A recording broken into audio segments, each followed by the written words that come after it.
یه روز که همراهی مگه بارون بگیره، نم بارونم میتونه چتر ماشه، نم بارونم میتونه چتر ماشه.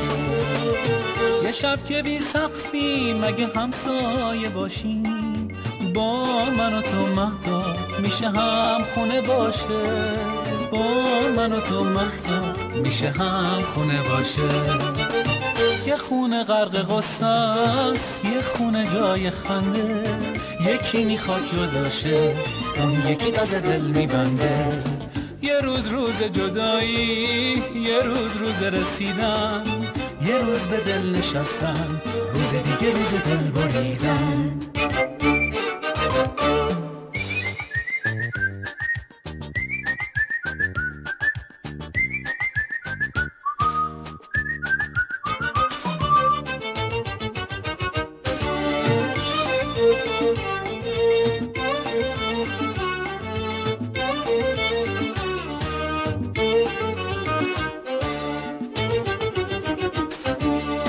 وقتی که پاییزو توی بهار میبینم، جز تو کی میتونه گل خونه باشه، جز تو کی میتونه گل خونه باشه. وقتی که تنهایی ما رو از هم نگیره، هر جا که ما باشیم میتونه خونه باشه، هر جا که ما باشیم میتونه خونه باشه. یه خونه غرق غصه است، یه خونه جای خنده، یکی میخواد جداشه، اون یکی تازه دل میبنده. یه روز جدایی، یه روز رسیدن، یه روز به دل نشستن، روز دیگه روز دل بریدن.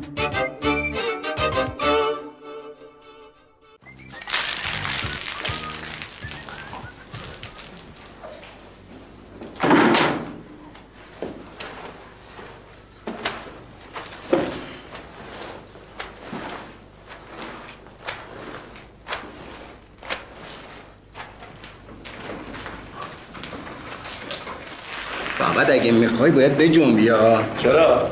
چرا نداره؟ تو چشم به هم بزنی مستاجرها اومدن واحدا رو پر کردن، اون وقت سرت بیکلا میمونه. این مستاجرها دست خودشونه که بیان اینجا بشینن، مثل اینکه مسئول پیدا کردن مستاجرها منم ها. آخه نیره یه فکرایی کرده واسه اینجا. نیره مگه اون چیکار است آخه؟ اتفاقا آقای جمالی هم سلام رسون. ناصر جون جمالی کیه؟ برادر کمالی دیگه، داراباد. برادر کمالی که جمالی نمیشه. داره چاخانکی یه چیزی میگه من نفهمم. خوشت اومد؟ یه روز اومده تهران ها، ولی میدونه که جمالی برادر کمالی نیست. خیلی سنت بگو پا تو کفش من نکنه، وگرنه کلاهام میره تو هم ها. حالا چی کار کرده مگه؟ هیچی. آقا جون برو بهش حالی کن که این خونه مباشر داره، پیدا کردن مستاجرم کار مباشره، نه اون. ببینم بعد تو حقوق مباشری رو میگیری کاراشو ما میکنی؟ ناصر جلوی زنتو بگیر وگرنه یه چیز بهش میگم ها. بیخود راست میگه دیگه، راست میگه. آقا جون ما حق نداریم همسایه‌مون خودمون انتخاب بکنیم. اومدیم ما جنابالی رفتی 4 تا آدم یک یالقوز لات الوات رو ریختی تو این خونه. بابا جون ما اینجا می‌خوایم زندگی کنیم، ناموس داریم. ناصر هر چی دیدی از چشم خودت دیدی یا با یه اردنگی از خونه پرتت میکنم بیرون ها. آقا چه طرز برخورد با شوهر منه؟ همینه که هست. میخواید بخواید نمیخواید نخواید هری. خیلی خوب بابا این دیوونه است، برو به کارت برس. چجوری به کارم برسه وقتی مرد غریبه وسط خونم وایساده؟ تازه اولدارم من میکنه. آقا بیمون از خونه من بیرون. بزا بابا بلیط که اومد تهران جوهرش خوش بشه بعد صاحب این خونه بشو. تا چشت درات صاحب این خونه میشم، برای بقیه واحداشم مستاجر پیدا میکنم، کارهای زمان خانم خودم انجام میدم، مباشرم سال لازم نداره. دور جلوی زنتو بگیر دارم بهت میگم. چرا منو میزنی؟ برای که من دست رو زن بلند نمیکنم، نامرد نیستم. غلط میکنی دست رو زن من بلند کنی. جرأتشو نداره. برو بیرون. برو بیرون. گفتم بیرون. ناصری گوشمالی بهش بده. بابا چی؟ بیا با این. گفتم برید تو خونه من. یه مستاجر خیلی خوبم پیدا کردم.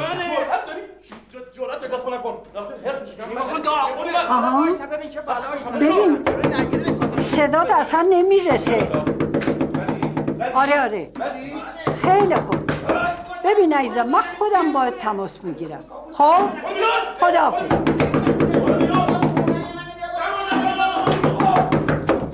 بابا چه خبره؟ کشتن شوهرم کشتن. کیا؟ مسعود افتاده به جونش داره کبود و سیاهش میکنه. واسه چی؟ من چه میدونم خانوم. ناقافل اومده میگه من مباشر خانومم، هرچی من میگم باید گوش بدی. ای بابا. بله بعدم با ناصر دعوا شد گفت برید همه تو از خونه بیرون.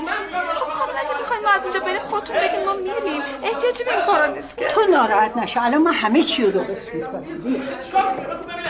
ناصر برو بیرون وگرنه هر چی دیگه اینجا خود نمیاد. منو بیا برو بیرون. ناصر من میگم برو بیرون نذار رفاقتمون خنده‌دار بشه. بابا میزن تو مغزت ها. تو میخوای بزنی تو مغزت؟ گوشتش داری بزن ببینم.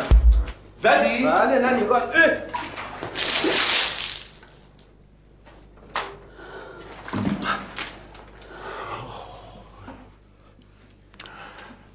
سلام خانم. بیرون. من؟ گفتم بیرون. بفرما همین می‌خواستی که زمان خانم به زور بیرونت کنه. هرچی به زبون خوش میگم برو بیرون نمیری. بفرما بیرون. چرا وایسادین؟ بری بیرون. خانم جان کاری نمونده بیرون که به قفل‌ساز گفتم بیاد قفلا رو عوض کنه. قیرگونی هم خبر کردم که بیاد پشت ما قیر کنه. میمونه سه تا مستاجر که اونم خودم براتون پیدا میکنه. همتون بریم بیرون. یعنی ما هم بریم بیرون؟ بله. صد رحمت به اون دشتی، خدا پدر اونو بیامرزه. شما از اونم بدتر. شوخی میکنم خانم. خیلی هم جدی گفتم.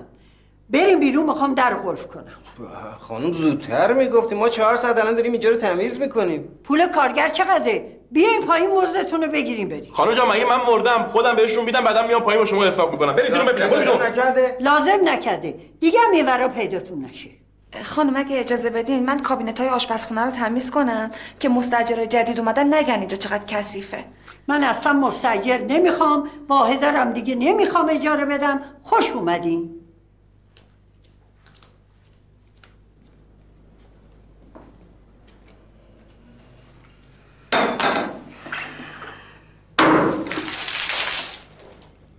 خیلی نامردی. برو بابا.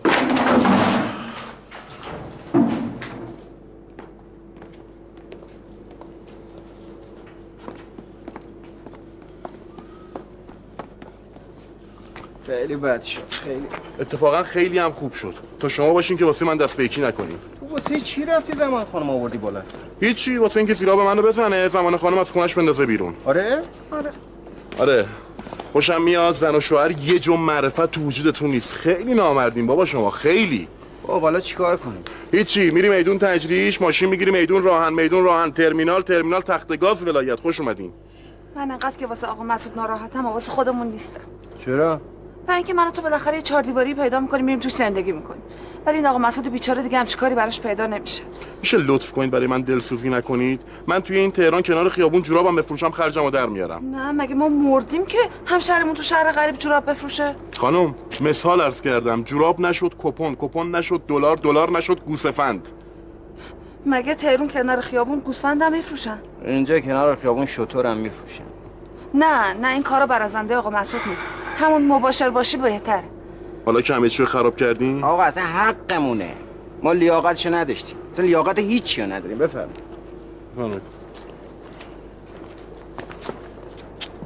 بفرمایید. برو.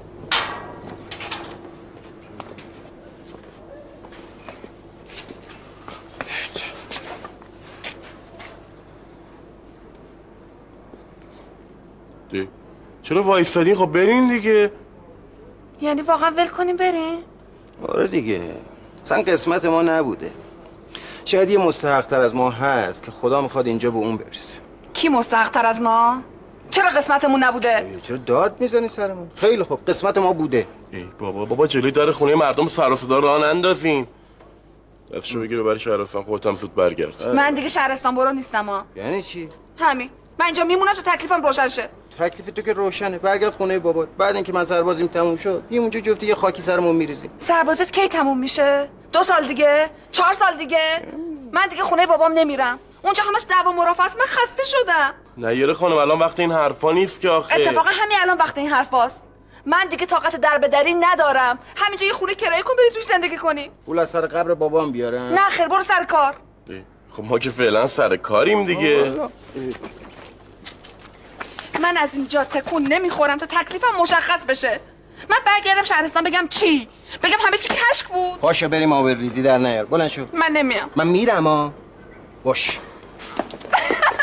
بابا ناصر ول کن دیگه تو هم. نگره خانم پاشو دیگه. شما خیال کردین من پیر شدم این بچه ها گول میخورم؟ واسه من بی خودی فیلم بازی نکنین. نه من غریبه هم در نیارین. برین دنبال کارتون. یالا.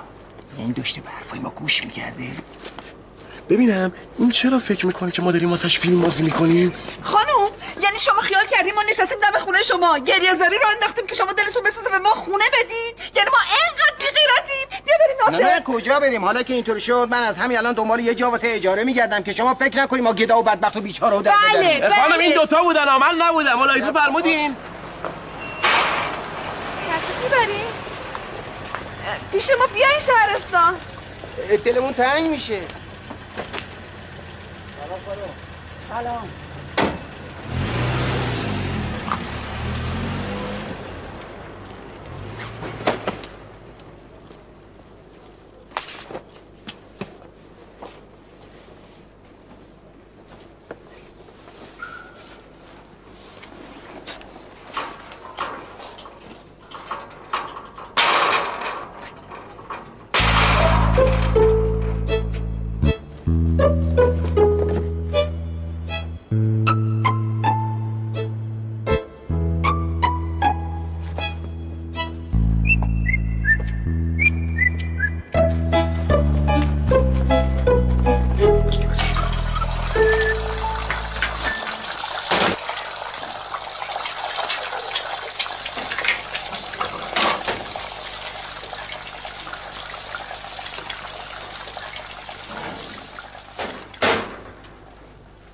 یعنی به نظر تو کجا میتونه رفته باشه؟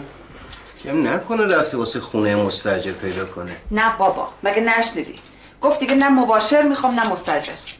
آخه این زنه خیلی دمدمیه. یه خط در میون نظرش عوض میشه. چه خوب که دمدمیه. چرا؟ شاید راجع به ما هم نظرش عوض شه. آره حتما عوض میشه. الان یه دونه ماشین اینجا میفرسته با یه دسته گل و کلی معذرت خواهی و التماس که تو رو خدا پاشین بیاین تو اون خونه. گفتیم دمدمیه ولی دیگه نه اینقدر. بخوری زود بریم. کجا؟ شاید یکی دیگه باشه بابا. بده من ببینم. خودش.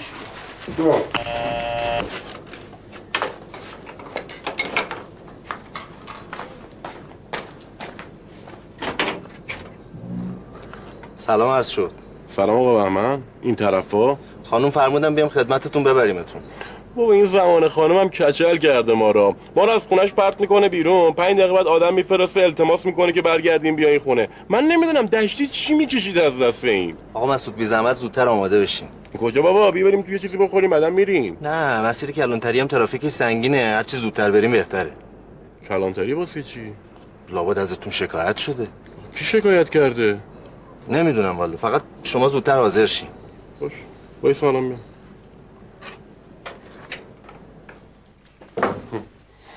چیه؟ شما دوتا کجا شالا کلا کردین؟ ببین قرار شد از این به بعد با هم باشیم. نه تو زیرا به ما رو میذاری نه ما زیرا به تو رو. بله بعد مسعود جان اون جارو خاک انداز ورد و بیار چون تو خونه با اون درندشی یه جاروی درست حسابی پیدا نمیشه. درسته؟ آره. نترس. اونجایی که ما باید بریم جارو خاک انداز زیاده. پتو کمه. پتو برداریم که شبای بازداشتگاه خیلی سرده. بازداشتگاه؟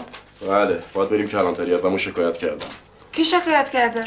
نمیدونم لابد زمان خانم. به چه جرمی؟ به جرم پاشیدن آب و کف روی خانم محترم. تو نریا اصلا خودتو قاطی این بازی نکن. مثل که بازی رو خود این آقا شروع کردن. حالا دیگه تو نرو. پس منم میام با تو. تو واسه چی میاد؟ یه نفر باید باشه اونجا شهادت بده که آب و کف و مسعود پاشید نه تو. آره راست میگه. بیا آقا جان اصلا نمیخوام هیچ کدومتون بیایید. لازم نکرده خودم میرم. ترس نداره که آقا مسعود نهایتش محکوم شدی یه ساعت آب میدن دست زنه میپاشه رود. آره. همین. مشکلی نداره خیالتان راحت باشه ما تا آخرش باهاتیم. بلند شو. بفرمایید. مسعود جان. بفرمایید جناب سرور. اینم وکالتنامه‌ای که این خانم قبل از اینکه سفر به خارج داشته باشن دادم به من وکالت دادم که خونم به یه مش شارلاتان اجاره بدی. اینجاش قبول. اشتباه کردم. فکر کردم به نفع شما کار میکنم. خب اگه قبول داری اشتباه کردی پس دیگه چی میگی؟ جناب سروان، من برای اون خونه و این خانم یه عمر زحمت کشیدم. از موقعی که شوهر خدا بیامرزش عمرشو داد به شما تا الان دارم زندگی این خانمو میچرخونم. مفتی که این کارو نکردی، حقوق گرفتی. ولی حق نداره منو از کار بیکار کنه که. من همینجا جناب سروان تعهد میدم بهترین مستاجره رو براشون بیارم. مثل همیشه براشون دلسوزی کنم و کار کنم. وقتی خانم دوست نداره شما وکیلش باشی، شما چه اصراری داری؟ جناب من دلم براش میسوزه، دارن کلا سرش میذارن. کیا؟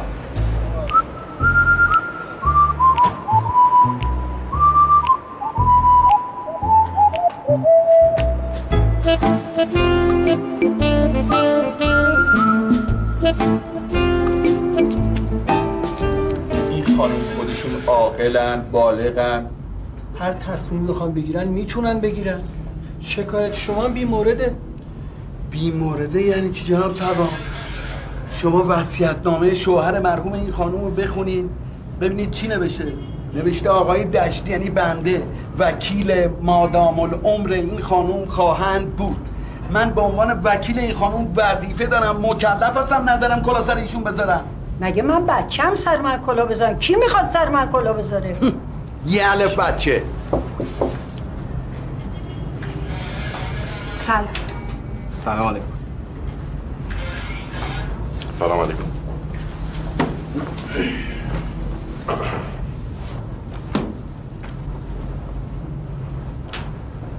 باز یه ساعتی ما نبودیم سر کله این دشتیه پیدا شد. پر نشو باز. خب میفرمودی؟ والا اصلا یادم رفت چی میگفتم. ببخشیدا من تو راه شنیدم داشته میگفته یه الف بچه. شما؟ من دوست زن آقا مسعود. نه ایشون زن دوست آقا مسعود زن. نه خیر، اینا مستاجرای جدید زمان خانم هستن. بی خود وسط دعوا نرخ تعیین نکن آقا. من هنوز وکیل این خانم هستم، اعلامم میکنم هر کی بخواد بیاد تو این خونه از طریق من باید بیاد. زمان خانم پس به سلامتی با آقای دشتی آشتی کردیم، نه؟ اگه شما دخالت نکنی بله همه چی داره حل میشه. یعنی چی من دخالت نکنم؟ آخه تو سر پیازی، ته پیازی. آخه اگه من نه سر پیازم جناب سروان، اگه من نه سر پیازم نه ته پیازم، الان اینجا دارم چیکار میکنم؟ جناب سروان اینا باید تعهد بدن که دیگه واسه این خانم مزاحمت ایجاد نکنن. خانم ما برای شما مزاحمت ایجاد کردیم؟ آره؟ نه بگید راستشو بگید دیگه. اگه ما با مزاحمت ایجاد کردیم همینجا جلوی همه من تعهد میدم چاکرتونم هستم. تکلیف ما رو روشن کنی خانم. ما هم از دست شما خسته شدیم. جناب یه تعهد بگیرین دیگه مزاحمت ایجاد نکنن، نه برای من نه برای شما. آقا مسعود پشت بیا اینجا بنویس. از ایشون نه، از ایشون. چرا من؟ برای اینکه دندون طمع تو از اون خونه بکنی.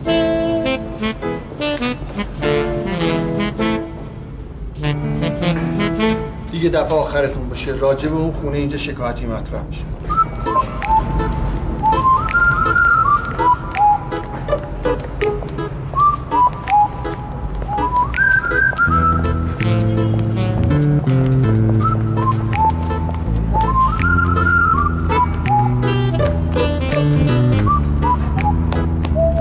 آقا پسر بله واسه کارت دارم.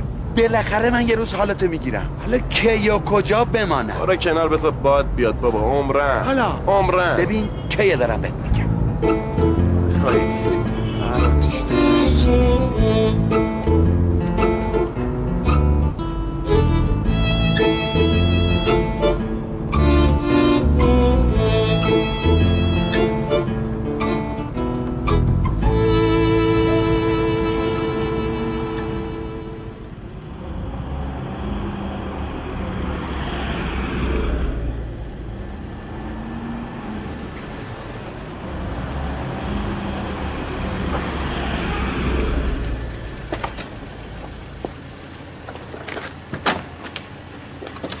بفرمایید خانم بفرمایید.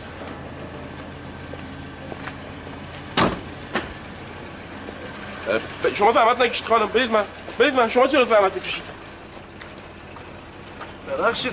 ببخشید خانم این بده من این مسعود مرده که تو خواست خانم میخوای بگیری. بیا برو خوش باش. بفرمایید بچه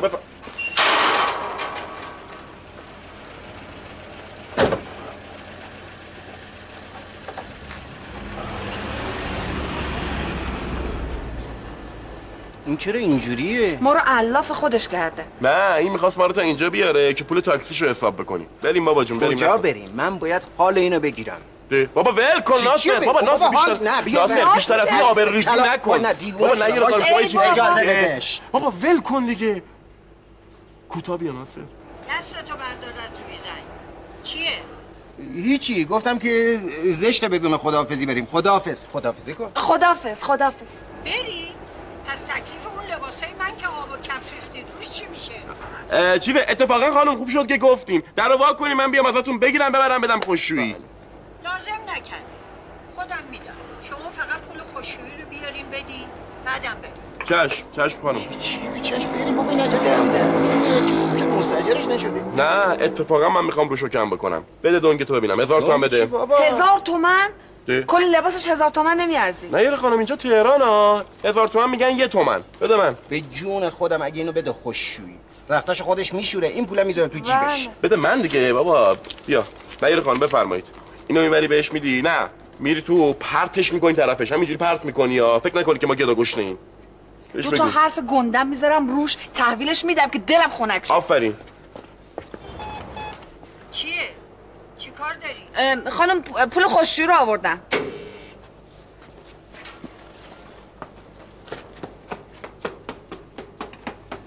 خوش به حالش رفت تو.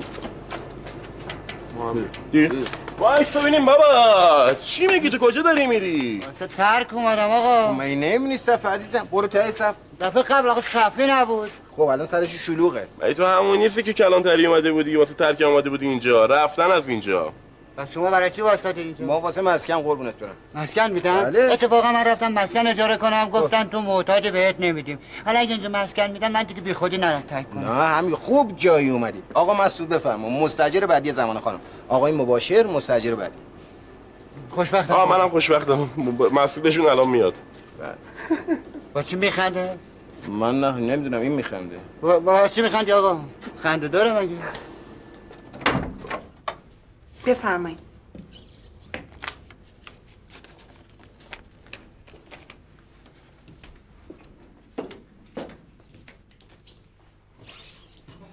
ادب شدن؟ کیا؟ شوهرتو دوستشو میگم.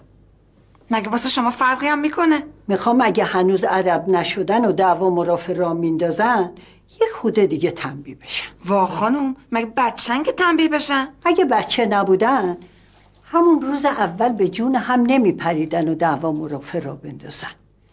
من ببین اصلا خوشم نمیاد تو این خونه سر و صدا و دعوا و مرافع باشه. میفهمی چی میگم؟ تو این خونه؟ میخوام کاری کنم اینا یادشون بمونه اگه یه دفعه دیگه تو این خونه دعوا را انداختن میندازمشون بیرون. یعنی میذارین ما اینجا زندگی کنی؟ اگه این دوتا آدم شده باشن بله. آدم شدن به خدا. همین الان تو کوچه نشستن دارن با هم درد و دل میکنن. خیلی پشیمونن. بیا مادر این پولو بگیر صداشون کن بیان تو، ولی بهشون بگو خیلی اصرار کردی تا خانم راضی شد. وایسا بذار خودم بگم. مسعود خان این سر و صدای دعوا چیه؟ نه صدای نیست. خدا دعوا نمیکنن دیگه. سر و صدا از تو کوچه میاد. چه سر و صدایی؟ اینا هنوز آدم نشدن. ما یه چیزی گفتیم آقا ول کن. با عزیز من بیا کنار چرا شلوغش می‌کنی آخه؟ باباشو در بیاره. بابا مسئله بگیر من ولش کن. باره که نمیدونم چجوری می‌خواد. چجوری میزنه یعنی چی؟ خب میزنه تو فرق سرت میری تو کما دیگه. بابا منو از کما میترسونی. من خودم یه عمریه تو کما. بابا بگیر بیا کنار دیگه عزیز من. آقا ولش کن. چیکار می‌کنی؟ شلوغش می‌کنی آخه؟ الان 6 ساعت منو سر کار گذاشته. ولی کنار می‌خوام اینا آدمش کنم. ای بابا من نمیفهمم تو این شهر کسی کار دیگه جز آدم کردن این بچه نداره. نه یه خانم تقصیر خودشو با هر کی از راه میرسه شوخی میکنه دیگه. آقا جون بیا برو رد کارت. یعنی چی اینقدر شلوغ میکنی؟ بله بفرمایید. فقط به خاطر شما. خواهش دست شما میکنم. درد نکنه. بفرمایید. بابا جان بیا برو دیگه. مسعود خان از صبح تا به حال 2 دفعه دعوا را انداختی. یکی صبح یکی هم بعد از ظهر. اصلا شما درست بشو نیستیم. بریم پی کار. چرا به من میگید خانم؟ این ایشونو که ارواح خاک آقا ما به خاطر شما دعوا کردیم خانم. این مرد معتاد می‌خواست بیاد تو خونه شما واسه ترک احتیاطه. مگه اینجا معتاد داره؟ تک و تو خیلی به ندرت. نه مسعود خان یه اعلامیه وردا پشت در بزن که از اینجا آرایشگاه و خیاط خونه و نمیدونم ترک احتیاط و اینا همه از این ساختمون بالکل رفتن. فهمیدی؟ من بزنم؟ نه خیر بگم آقای دشتی بیاد بزنه. مباشر برای چی گرفتم؟ خیلی چاکریم خانم، حتما رو چشام. چشم. شما هم اینقدر بیکار نمونی. این باغچه‌ها رو یه سر سامونی چشم حتما چشم. حتما. نه یه خانم بریم بالا.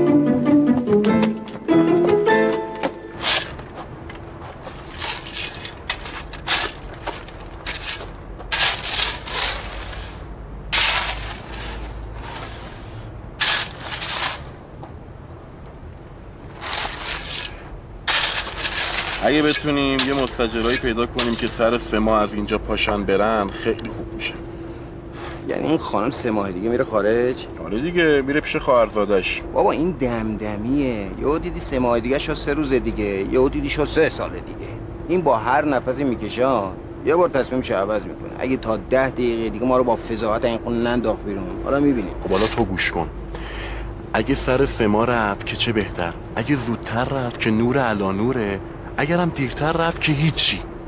ولی من یه کاری میکنم که سر 3 ماه فشت بره خارج. خب که چیکار کنی؟ آقا ما با این مستاجرایی که میاریم اینجا قرار میذاریم که بعد از 3 ماه که این خانم رفت از اینجا پاشن برن دیگه. که چی بشه آخه؟ خب 3 تا مستاجر دیگه میاریم. این همون کاری که دشتی کرد؟ بابا جون دشتی نامردی کرد.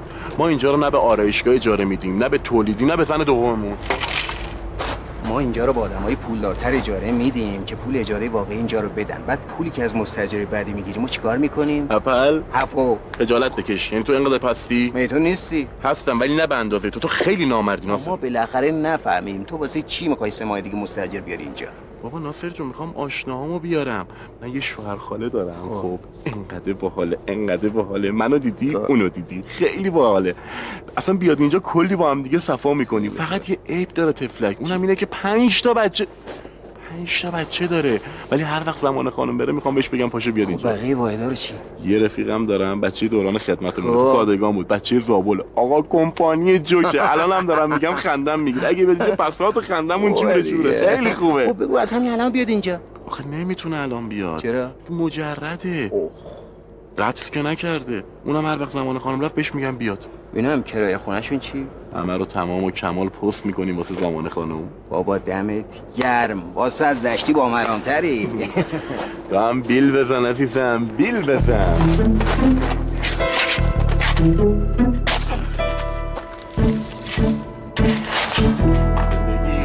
به این قشنگی سمون به این یه رنگی زمان خانم تو میخوای با من به جنگی.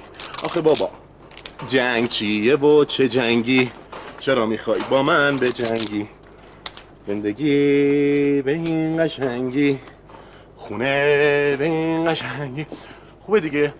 بدین وسیله وجود هر گونه مؤسسه ترک احتیاط تولیدی لباس آرایشگاهی زنانه و مستاجر مجرد رو در این خانه قویاً تجدید نموده و اعلام می‌داریم که این ملک از موقعیت تجاری به مسکونی تبدیل شد. بمیرم الهی. چقدر پیل زدم بهت میاد.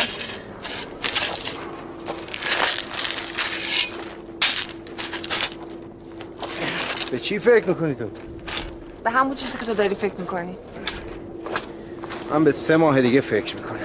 که زمان خانم میره خارج؟ باز کجا میدونی؟ خودش گفت قبل از رفتنش میخواد همه این واحدا رو اجاره بده به زوجای جوون. پولش هم اصلا واسش مهم نیست. اتفاقا مسعود میگفت که ما باید دنبال مستاجرایی بگردیم که بعد 3 ماه بخوان از اینجا پاشن برن. راست میگه. بعدش هم میدونی چی؟ زنگ میزنم ننه بابام دست خواهر برادرامو بگیرم بیان اینجا. عمه خیری اینا رو میخوام بگم. اونا اگه بیان عروساشون رو میارن ها؟ خب بیارن. چیزی که زیاده اینجا جا. تازه به دخترم صدیقه میخوام بگم بچه‌هاشو برداره بیاره. اصلا تعارف نکن. میخوای زنگ بزن شهرستان. بگو ایل و طایفه زندگیشونو بار بکنن بلندشن بیان اینجا. وای خیلی خوب میشه به خدا. اینجوری دیگه اصلا احساس غربت نمی‌کنیم تو این شهر. آره خیلی خوبه.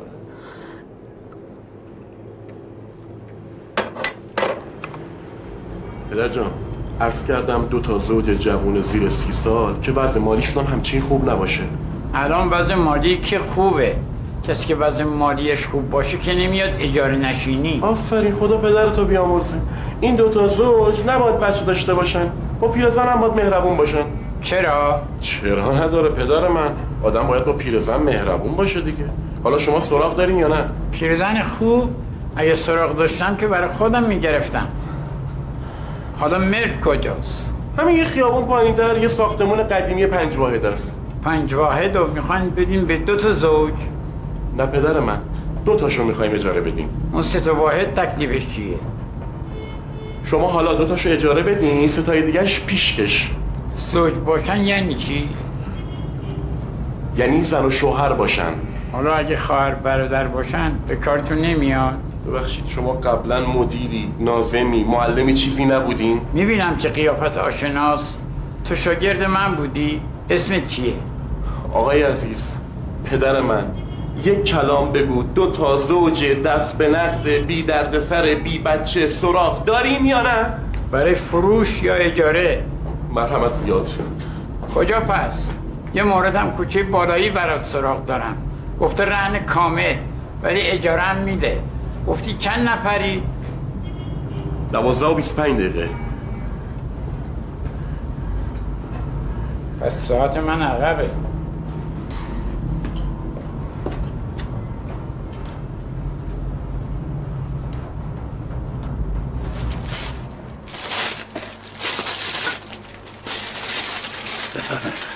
دست شما درد کنم. متشکرم. خیلی من مرسی. سلام. سلام دخترم، بفرمایید. ببخشید شما این دور و برا کسی نمیشناسین که دنبال خونه بگرده؟ خونه چی؟ خونه خودم. من 2 آپارتمان دارم همین کوچه پشتی، گذاشتم واسه اجاره. دنبال 2 زوج جوون میگردم. لاب بچه نداشته باشن. بله. سر 3 ماه هم بلنشم بره. ای بابا چه چیزا مد شده. اجارش ولی خیلی کمه. خب عیب نداره، یه چیز بنویس. آگهی میزنیم به دیوار. باشه، دست شما درد نکنه، خیلی ممنون. فقط کی میاد؟ چی کی میاد؟ مستاجراتی که؟ بابا هنوز آگهی ننوشتی که. آگهی رو بنویس بدم به دیوار، بعدا انشالله. خب بله، آدم باید تو کارش جدی باشه. با اجازتون. خوش آمده. خوش جلده.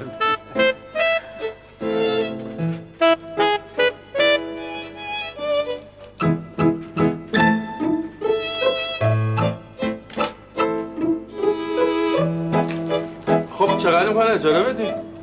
زیاد نباشه دیگه، انقدری باشه که بهشون فشار نیاد. اتفاقا سراغ دارن. نه بابا، توی ساختمون روبروی یه چند تا کارگر ساختمونی تا 3 ماه دیگه هم کار دارن. بنده خدا جاشون اونجا تنگه، همشون متأهلن. جدی میگی؟ خب اما خب زن و بچه‌شون افغانستان انا. اصلا نباشی. سلامت میشی. یه مورد دارم، یه زن و شوهرم. اتفاقا یه جایی رو میخوام برای 2 ماهونی، چون که بعدش میخوام برن خارج. همین خوبه، همین الان زنگ بزن بگو بیان. آخه عزیزم آقا الان سر کاره، شب که اومد زنگ میزنم میاد. نه اصل کار خانومان. خانومش بیاد ببینه، اگه پسندید حله. آخه خانمش نمیتونه بیاد. چرا؟ بارداره. چند ماشه؟ فکر کنم میره تو ماه 8. بچهش دختری یا پسر؟ وا مگه فرقی هم میکنه؟ مگه میشه فرق نکنه؟ آدم که دختر داره دیگه غم نداره. من که دلم دختر میخواد، تو چی؟ مادر شوهرم میگه پسر. بی خود کرده. گلابی نرسیده بخور بچه دختر میشه. اصلا از قیافت معلومه دختر زایی. راست میگی؟ آره. ببین فقط مواظب باش مادر شوهر تو غذات نمک نریزه ها. غذای شور بچه رو هم نحس میکنم پسر. گفتی چی نخورم؟ گلابی نرسیده بخور، غذای شور نخور. برم خواهر، یه عالم سبزی گرفتم من پاک کنم. به سلامت. خداحافظ. ما اصلا تو چپ برای دروازه فرستاده بشه استیل. فایده نداره بابا جون. کی لازم میشه 3 ماهی بیاد آپارتمان اجاره کنه؟ مفتم که باشه به اسباب کشیش نمیارزه. اصلا بونگاهی و بقالی و چقالی و این چیزا رو ول کن، برو بگرد دنبال آشنا. آشنا باشه که بیاد واسمون شاخ بشه؟ نه پس چی؟ یکی که سر 3 ماه نشده خودش مجبور بشه اینجا بره. آسیا جون اومدیم و نرفت، جا خوش کرد، اون وقت تکلیف چیه؟ آقا مگه ما شرطمون زوج بودن نیست؟ همین مجرد بودن رو هی به رخ ما بکشه. بابا قتل که نکردیم که. منظور من اینه که ما باید دنبال یه زوجی بگردیم که بعد 3 ماه دیگه زوج نباشن و چون شرط ما زوج بودنه میتونیم بیرونشون کنیم. خب یعنی چی؟ یعنی زوج دم طلاق. ایول بابا، ایول ناصر. ولی گیر نمیاد. بیا مادر جون. دست شما درد نکنه. حسابی افتادیم تو زحمت. نه بابا این چه حرفیه؟ انشالله فردا زنگ میزنم جایزیه‌مو میفرستن تهران. حالا تا جایزیت بیاد با من تعارف نکن، اینجا خونه خودته. ببخشید یکم زیادی به من پتو ندادی؟ آخه میدونی مادر جون 2 تا از پتوها رو برای مسعود آوردم. اونم مگه شب اینجا میمونه؟ خب همه آپارتمان‌ها که خالیه، مستاجرم توش نی. تا مستاجر پیدا بشه خب بمونه، چه اشکالی داره؟ مستاجرم مگه به این راحتی‌ها پیدا میشه؟ بابا توکلتو به خدا کن، همه چی درست میشه. شما خودتون آشنای کسی سراغ ندارین؟ نه بابا، من تو این دار و دنیا فقط یه خواهرزاده دارم، نیلوفر، که اونوره. بعد از این همه وقت رفتم پیشش، نمیدونی چه پذیرایی از من کرد. آخه دلتون شکسته؟ بی کسی بد دردیه. بله، آب غربت آدمو بی کس و کار میکنه. البته میگن، من خدا را شکر خودم خیلی خارج نبودم. ربطی به آب و هوا نداره عزیزم. یه چیزی باید اینجای آدم باشه، تو نیلوفر این نیست. من اگه جای شما بودم همونجا تو خارج ادبش میکردم. دختره بی چشم و رو. آخه یادگار خواهرمه، دلم نمیاد. اونم به جز من کسی رو نداره. آخه طفلی، کاش میشد پاشه بیاد اینجا با ما زندگی کنه. میگه نمیام اینور. خب خدا رو شکر. بله؟ هیچی، میگم دوری و دوستی. بیاد اینجا بگه چی؟ پاشو برو، امروز خیلی حرف زدی، خسته‌ام شدی. پاشو. خب یه وانت خاوری چیزی بگین، آدرس منو بدی میاره. خب ها طوری نیست، شما جمع کن خودم میارم. آره مراسم یه جهاز چیدن که دیگه مراسم نمیخواد. عزیز جون، اینجا تهرون، اینجور کارا رسم نیست. ها خب باشه، خب باشه، مراسم من میگیره، فقط خیلی شلوغش نکن. همین دور و بریا که دوست دارم واسه جهاز چیدن بیام بگو بیا. یه مینیبوس بگیریم بچپی توش دیگه. خب بله خانم، تو تهرون میگن تلفن عمومی ها. خب اینجا یه تلفن دیگه هست که. بابا خرابه. خب سر کوچه که دیگه هست واسه اونایی که عجله دارن. الو هیچی نیست.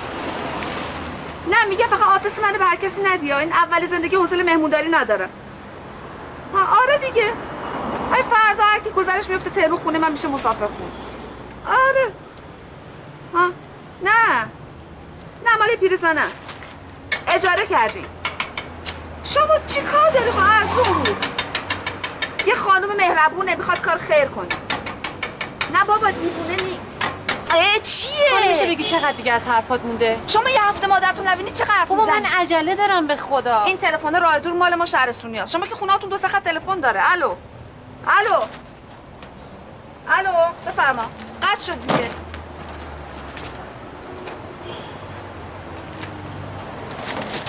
فقط زود باشه، من مادرم اومده خونه، همسایه نشسته منتظر تلفن من.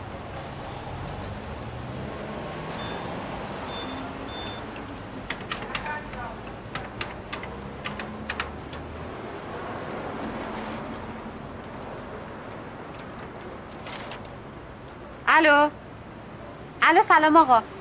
سلام آقا. ببخشید شما آگهی داده بودین توی روزنامه برای کار؟ بله من 24 سالمه. نه برای شوهرم میخوام. خب اونم 24 سالشه. سربازی نرفته. تخصص خیلی مرد باهوشیه، هر چی بهش بگین زود یاد میگیره. بله ببینید فقط تو اینجا آدرس ننوشته، اگر لطف کنی آدرستون رو به من بدی، من بدم بهش بیاد خدمتتون. خیلی ممنون. یه لحظه گوشی یه لحظه بگو من می‌نویسم. بگو. بده خودم می‌نویسم. بله بفرمایید. بفرمایید. نرسیده به میدان آزادی بعد از پمپ بنزین. بله نه همین امروز میگم بیاد خدمتتون. بله حتما. فقط آقا یه خواهشی داشتم، اگر لطف کنین اگر اومدم پیشتون خواهش میکنم قبولش میکنین. خیلی ممنون، خیلی متشکرم، مرسی، خداحافظ.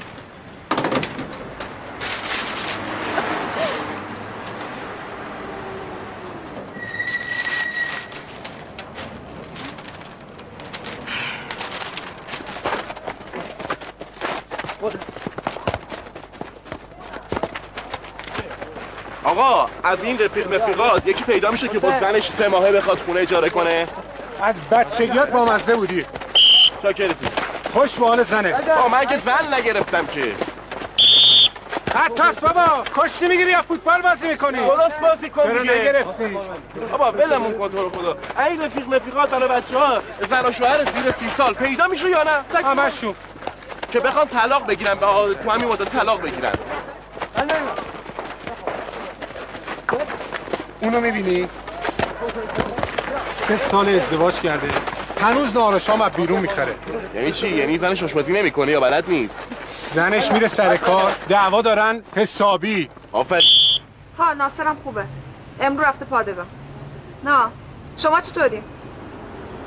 دخترم صدقه خوبه؟ عمه خیری، عروساش، پسراش، دوماداش همه خوبه؟ خب حمیده چطوره؟ چیکار میکنه؟ ای قمر زایی، خب پریسا چی، فیروزه همه خوبن؟ خب من بعدا دوباره بهت زنگ میزنم. آره نه آخه خان تهرونی اینجا وایساده داره هرس میخوره. خب قربونت برم. خب خداحافظ.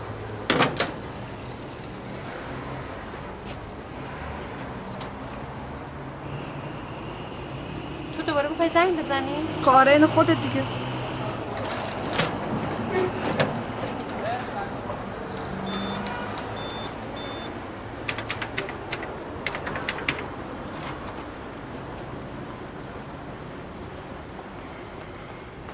الو سلام سهرا. بابا چطوری؟ خوبی؟ منم خوبم. سهرا از صبح تا 1000 تا جا زنگ زدم تو این روزنامه لعنتی که برای تو کار پیدا کنم. بالاخره یه کار خوب برات پیدا کردم. چی؟ نه تو پیزا فروشیه. بذار من بگم کارش چیه بعد تو بگو نه. بابا جان من فکر اوناشم کردم. تو فقط باید یه دونه موتور داشته باشی برای کارت. یه چیز ارزون قیمت میفروشیم. چی؟ خب یه چیز برات میفروشیم، یه دونه موتور میخریم. ببین سهرا دوباره داری شروع میکنی ها. من دیگه خسته شدم سهرا، میتونی بفهمی؟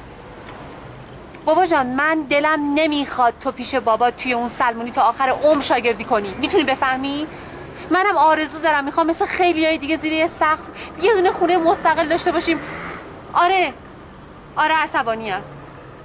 سهرا بابا جان این که نشد زندگی. یه روز خونه بابای من، یه روز خونه بابای تو. به خدا دیگه دارم از دست تو دیوونه میشم. دارم با حرف میزنم. یعنی چی کار دارم؟ شب دیره. سهرا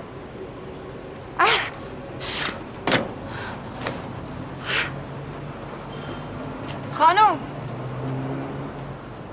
چی کارم داری؟ خودکارم یادت رفت بدی. ببخشید اصلا قاطی کردم. حرف حسابش چیه؟ چه میدونم، خودش هم نمیدونه داره چی کار میکنه. منتظره واسه یه دونه نامه فدای چشم بفرستن در خونه بگن آقا خواهش میکنم شما بفرمایید مدیر عامل این شرکت بشین. 1 سال ازدواج کردیم اصلا معلوم نیست تکلیفمون چی هست. نه خونه ای، نه زندگی، نه درآمدی، نه سفری. طلاق بگی ازش. وا شوهرمه. خدا از شوهرش طلاق میگیره دیگه، از ننه باباش که طلاق نمیگیره.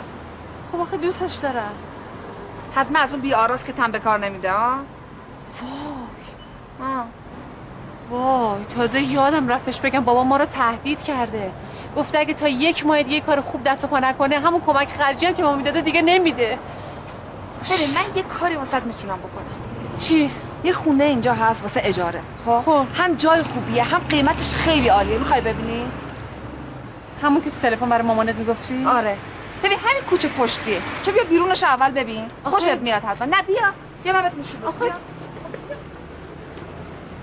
هندشه. چی میگی بابا؟ خورد داشتی کمه. هیچی بابا، بازیه. همین خود شو. بچه اولش 5 سالشه، دومی تو راه. صابخونه شده از خونش بیرون میکنه. ببینم تو از نادر خبر نداری؟ همون به کارت میخورد. چرا به کارم میخورد؟ با زنش رفت کانادا، سر یه هفته زنش ازش جدا شد. تفلک. ببینم تو خودت چی؟ طلاق ملاق نمیگیری؟ منصور جون، تو که خودت خوب میدونی من فرصت دعوا و دادسرا و دادگاه رو ندارم. خدا رو شد، وگرنه تا الان 100 دفعه از هم طلاق گرفته بودیم. پیداش کردم. کیو پیدا کردی؟ برادر زنم حسام 5 سال ازدواج کرده، بگو 1000 بار رفته دادگاه. ایول 1000 بار؟ چیزی تو همین مایه ها. اینا سر هر چی میخوان از هم طلاق بگیرن. دست به طلاقشون حرف نداره. ببینم وضع مالیشون چطوره؟ خوشبختانه افتضاح. پسر جلو زنه کم آورده. توی چی؟ تو توپ و قیافه؟ نه بابا، دختر لیسانس، پسر دیپلم. بنده خدا هر چی در میاره خرج دک و پوزش میکنه که از زنه عقب نباشه. دمش گرم. بچه که ندارن که. بابا انقدر عقل تو سرشون هست. این خیلی مورد خوبیه. اینو برای من پیدا کن. سریع فقط. برو بجو.